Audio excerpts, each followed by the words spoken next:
Free audio post-production by alphonic.com.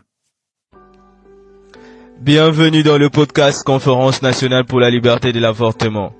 Je suis Christian Kalonjimbeta, activiste et passionné des droits des femmes, professeur de yoga et entrepreneur engagé vivant en Kinshasa. Ce podcast a été créé avec une mission claire: informer et éduquer notre communauté sur l'éducation sexuelle, tout en ouvrant le débat vital sur le droit à un avortement sécurisé pour toutes les femmes qui choisissent cette voie. Nous explorerons des sujets essentiels tels que la santé reproductive, les droits humains, les impacts sociaux liés à l'accès à des services d'avortement sûrs et légaux, et la prise en charge holistique gratuite pour toutes les filles et femmes ayant déjà avorté, afin de leur offrir un soutien psychologique et social adapté à leurs besoins.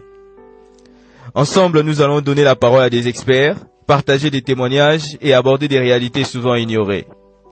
Ce podcast est un espace d'apprentissage et de sensibilisation où chaque voix compte et chaque histoire a son importance.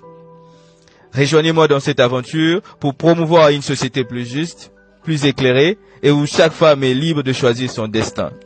Merci d'être avec nous et d'écouter ce qui pourrait transformer des vies. Namaste.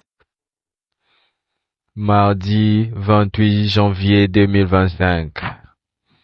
Je suis très honoré, chers auditeurs et auditrices de la Conférence nationale pour la liberté de l'avortement, de présenter le 7e épisode de ce podcast dédié à l'éducation sexuelle et reproductive en République démocratique du Congo. Il m'a été inspiré de parler aujourd'hui des contraceptions naturelles.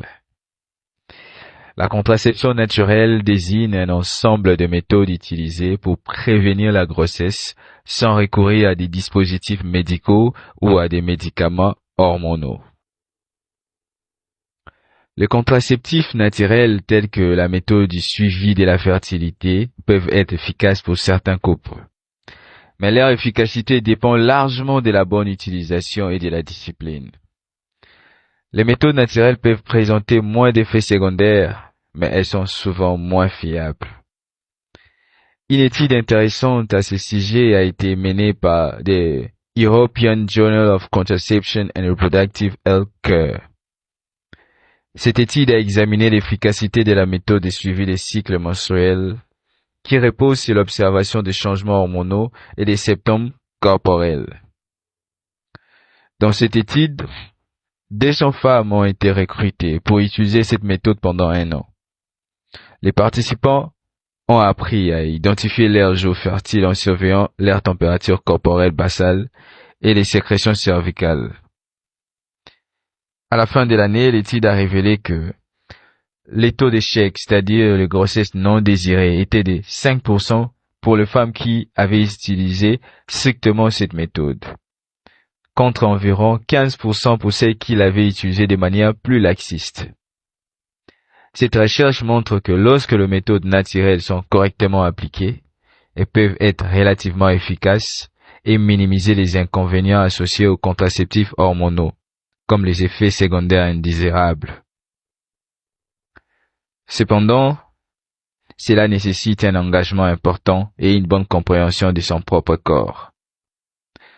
Les méthodes naturelles ne conviennent pas à tout le monde et il est important de discuter avec un professionnel de la santé pour déterminer la méthode contraceptive la plus adaptée à chaque individu ou couple.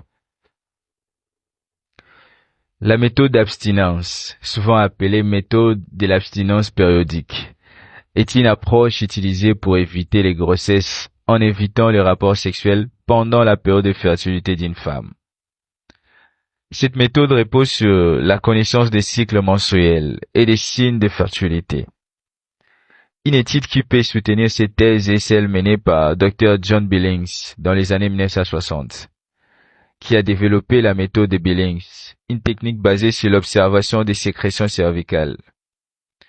L'étude a montré que les couples qui utilisaient cette méthode pouvaient identifier avec succès les jours fertiles et infertiles du cycle menstruel. Dans une analyse de plusieurs études, il a été observé que les couples qui pratiquaient l'abstinence pendant la période fertile avaient un taux d'efficacité de 95 à 99% pour éviter une grossesse non désirée lorsqu'elle était correctement appliquée et que les couples suivaient assidûment les calendriers. La méthode du retrait est une technique de contraception qui consiste à retirer les pénis du vagin avant l'éjaculation pour éviter que les spermes ne pénètrent dans le système reproducteur féminin. Cette méthode repose sur la capacité de l'homme à contrôler son éjaculation et nécessite une bonne communication entre les partenaires. Une étude intéressante qui examine l'efficacité de la méthode du retrait a été menée par Dr. David Houston en 1970. Dans cette étude, il a suivi un groupe de couples qui utilisaient cette méthode sur une période prolongée. Les résultats ont montré que parmi les couples qui l'utilisaient correctement, environ 75% avaient évité une grossesse non désirée. Cependant, il a également été noté que l'efficacité de cette méthode peut varier considérablement en fonction de la capacité de l'homme à se retirer à temps.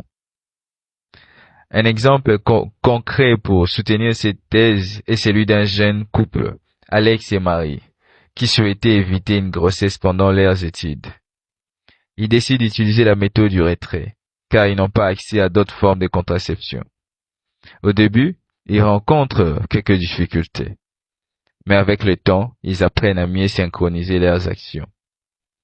Grâce à une bonne communication et à la pratique, ils réussissent à utiliser cette méthode pour éviter une grossesse pendant plusieurs mois.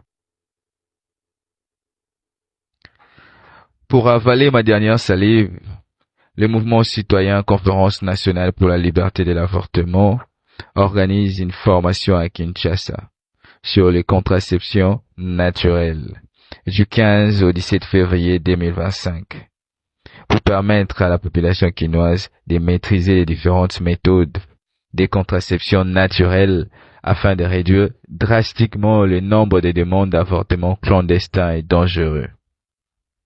Merci de nous contacter via les numéros affichés ou via notre adresse email kalonjikristian en un mot, kalonjikristian813@gmail.com.